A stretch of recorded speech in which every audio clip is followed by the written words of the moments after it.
Hey guys, I hope all is well. I am back again in Season 4 of Diablo 4 with a brand new build, but first I've got a question for you. Have you ever picked up an item in Diablo that enhances your basic skill damage and wondered, what if? What if one day I use this and make a basic skill damage build?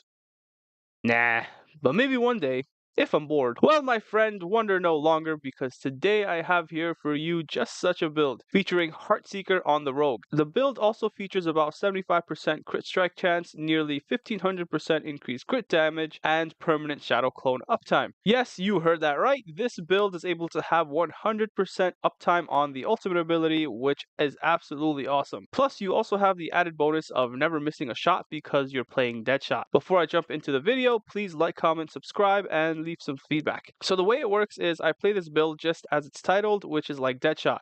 You play like a sniper. I spawn my shadow clone, even though he doesn't have one, whatever, it's fine, and start hitting with puncture a few times to increase my attack speed by about 25 to 30%. Then I just sit back and fire my Heartseeker, which also ramps up my attack speed more due to an aspect. I throw stun grenades from a distance to daze enemies and further increase my damage to them. And for anyone that gets too close, I drop my poison trap to knock them down and increase my distance between them. Meanwhile, the more I fire my arrows, the more it decreases the cooldown of my ulti, so much so to the point where Shadow Clone will come off cooldown before the timer runs out. And that's pretty much how it goes. The downside of this build is in its nature. Even though I have so much crit chance and crit damage and so much enhancements into basic skill damage, at the end of the day, it is still a basic skill. It's never going to do as much damage as a core skill because core skills are just naturally more impressive. They have more base power and do more overall and have more support backing it up. With that being said, this build can definitely clear all the bosses and even take down a tier 100 nightmare dungeon as I showcase in the video,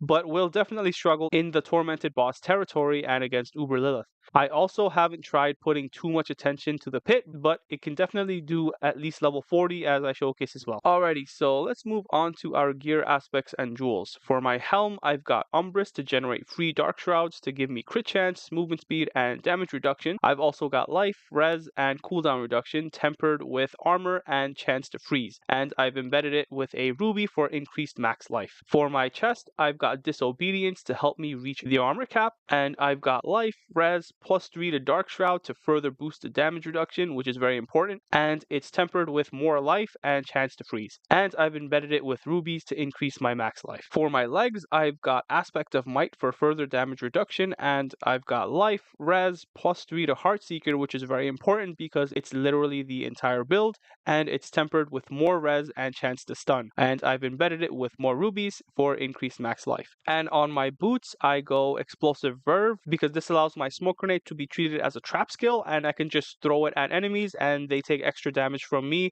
because of my Paragon Board. I've also got max life, movement speed, cold res, and it's tempered with chance to freeze and more movement speed per Dark Shroud. For my amulet, I've got Hectic Aspect, which reduces one of my active cooldowns by 2.9 seconds every time I fire 5 basic skills, which due to our high attack speed, this activates very often, and this is how I have 100% uptime on my Shadow Clone ultimate ability. I've also got +% damage, crit chance, cooldown reduction, and I tempered it with trap cooldown reduction and increased Shadow Clone duration. And I've embedded it with a diamond for all res. For my first ring, I've got Rapid Aspect, which increases my basic skill attack speed, and I've got life, crit chance, crit damage, and I tempered it with poison trap cooldown reduction and increased Shadow Clone duration. And I've embedded it with a diamond for all res. For my second ring, I've got Adaptability, which gives a massive boost to multiplicative basic damage, and I've got +% damage, crit chance, crit damage, and I tempered it with trap cooldown reduction and even more crit damage. And I've embedded it with an emerald for poison res. For my two-handed, I'm using a crossbow with edge masters because we're literally always at 100% energy since our main damage source is a skill which has 0 energy cost. So we have a permanent free times 38% increased damage boost, and it's got life on hit, +% damage, plus crit damage, and I tempered it with chance for Heartseeker to cast twice and more crit damage, and it's embedded with emeralds for extra crit damage. For my main hand, I'm using the Ashiara's Conjar unique Dagger because of its enhancements to basic damage and damage to crowd controlled enemies, plus I use it to cast Puncture, which increases my attack speed tremendously, and it's also embedded with an emerald for crit damage. And lastly, for my offhand, I'm using a sword because of the natural crit damage, and it's got the Moonrise aspect, which is huge because it gives a massive boost in attack speed, multiplicative basic damage, and movement speed, which pretty much makes this aspect seem like a staple for basic damage builds, honestly. And it's also got dexterity, plus % damage, crit damage, and I've tempered it with increased Shadow Clone duration and chance for Heartseeker to cast twice. One thing to note is the chance for Heartseeker to cast twice from this weapon and my crossbow together gives me a 100% chance for double Heartseeker, which is literally double our damage. And lastly, I've embedded an emerald for more crit damage. Alright, so for my skill tree, you should start off with Puncture and Heartseeker. You just max those out. And then I got Sturdy over here.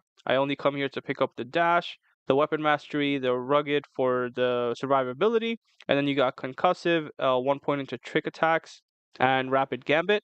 Then you got smoke grenade, poison trap, definitely max out dark shroud, and then you get your shadow clone into supreme shadow clone, and then you definitely get your trap mastery. And then you got haste over here, and I stick with victimize because Heartseeker doesn't really have an AoE clear. It's really single target, and this is where the build struggles a little bit in AoE, so any bit of AoE will go a long way, especially since you can't use imbuements for your basic skills. And for my Paragon board, for starters, I put Chip in here, and then I go the Cunning Stratagem route just because of the all res and the damage to basic. And then over here you got more damage to basic, and over here I socket Exploit.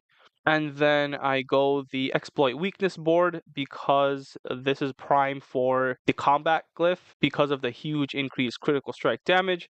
And then you also got damage to elites. And next up I have the Cheap Shot board, which we do have a ton of CC in this build. And here I socket Control for even more damage, and it also has critical strike damage to crowd controlled enemies and just some extra crit nodes here. And then I go Deadly Ambush for the increased damage against trapped enemies, where I also socket Ambush for even more increased damage to trapped enemies, and then you have your damage reduction from trapped enemies. And remember, because of Explosive Verve, anyone that I use Smoke Grenade on will also be counted as being affected by a trap, so that's pretty huge. And then it also has some extra armor here, which is pretty important. And then lastly, I go Tricks of the Trade, but I don't really pick this up because I just need the focused damage to elites and the extra armor. And here I socket Pride because of the times increased physical damage to both healthy and injured enemies. And since we don't have any imbuements, this means we only have physical damage to offer. And then of course you have your extra crit damage and physical damage. So there you have it. I wish there was more support for basic skill damage because quite frankly it doesn't seem strong enough to compete with core skills for the rogue.